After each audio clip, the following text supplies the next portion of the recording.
Hi, I'm Janine Turner, founder of Constituting America. Welcome to our annual academic scholastic study, History Holds the Key to the Future. This year's study is entitled The Genius of America, A Journey into Our Republic, a study on Alexis De Tocqueville's Democracy in America. Quote, I know here I am walking on ground that is afire. Each word of this chapter must offend on some points the different parties that divide my country. I shall not speak less than all my thought. End quote. Alexis De Tocqueville. This essay is Government by Democracy in America, Volume 1, Part 2, Chapter 5, Subchapters 1 through 3, pages 187 to 192. This essayist is Colleen Shogan. De Tocqueville's Democracy in America is known for its controversial writing about culture, government, and politics. But like all thinkers who blend theory and observations, de Tocqueville can be tricky. It is important to read de Tocqueville slowly and carefully so that we understand the full implications of his arguments. At the beginning of the chapter, de Tocqueville gives us a hint about what is to come. He wrote, quote, I know here I am walking on ground that is afire. Each word of this chapter must offend on some points the different parties that divide my country. I shall not speak less than all my thought. End quote. What a remarkable introduction. He tells his readers that he knows his arguments are controversial. So much so that the topics he is about to discuss are on fire. While his opinions will offend almost everyone, he promises honesty in his analysis. These eye-opening sentences place the reader on high alert. We must proceed with caution. What are de Tocqueville's shocking revelations? First, he asserts that, quote, in the United States, the most remarkable men are rarely called to public offices, end quote. Why is this? De Tocqueville argues that although many citizens in a democracy are well-meaning, they don't know how to achieve the goals they desire. Also, democracy encourages envy in its citizens due to the powerful sentiment of equality. De Tocqueville comments that Americans, quote, do not fear great talents, but they have little taste for them, end quote. Democracy encourages talented citizens to shun a political career since the vast majority of the electorate does not want them, and oftentimes they have better things to do, such as pursue private wealth. This seems like a very dismal conclusion from de Tocqueville. If this is the case, then perhaps we should stop reading Democracy in America.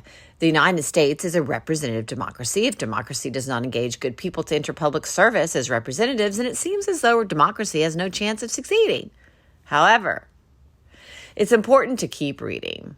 Remember the beginning of the chapter. De Tocqueville likes to make brash statements which catch the attention of a reader. His style is similar to a top-selling thriller writer who ends each chapter with a scary cliffhanger.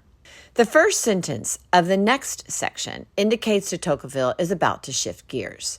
He begins with this pronouncement, quote, when great perils threaten the state, one often sees the people fortunately choose the most appropriate citizen to save it, end quote. Wait 1 second. Didn't de Tocqueville just argue that a problem of democracy is that its citizens don't choose remarkable men for office? This is why de Tocqueville can be puzzling at times. He likes to make bold observations and then provide counter-arguments.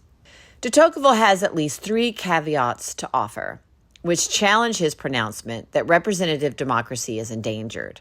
First, when difficult circumstances present themselves, de Tocqueville argues that citizens in a democracy tend to select the best people to lead it. This is a big qualification to his earlier argument. After all, the most critical time for democracy to select the best people is during a crisis. If democracies succeed in picking qualified leaders at these moments, then much of the earlier concerns noted by de Tocqueville may not be valid. Second, the mores, or culture, of a location affect the quality of government. De Tocqueville viewed the New England states as the best prepared in this regard, largely because they are the oldest functioning democracies in the United States.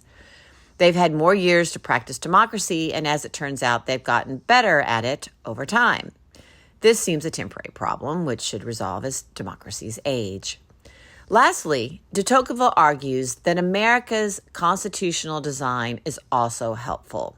While the House of Representatives attracts less distinguished individuals, the Senate is elevated in its membership and rejects small passions that can frustrate the public good. The bicameral legislative structure seems to mitigate some of the biggest worries de Tocqueville had about representative democracy. So which argument is correct? Is it the first notion that democracy frustrates or inhibits the selection of qualified citizens for public office, thus dooming it to failure? Or can we find hope in the second argument, which offers a much more positive assessment about democracy's future? Of course, that is why de Tocqueville is such a complicated thinker about democracy. He doesn't provide all the answers. It's up to you, the careful reader, to decide. De Tocqueville wants you to keep reading and to apply your knowledge of history to evaluate his observations. Remember, de Tocqueville wrote the first volume of Democracy in America in 1835. He could only study and observe about 50 years of American history to frame his opinions. Now, the United States has been a democracy for 5 times longer than that. This makes studying de Tocqueville today more relevant and compelling than ever. This essay was written by Dr. Colleen Shogan. She is the 11th Archivist of the United States.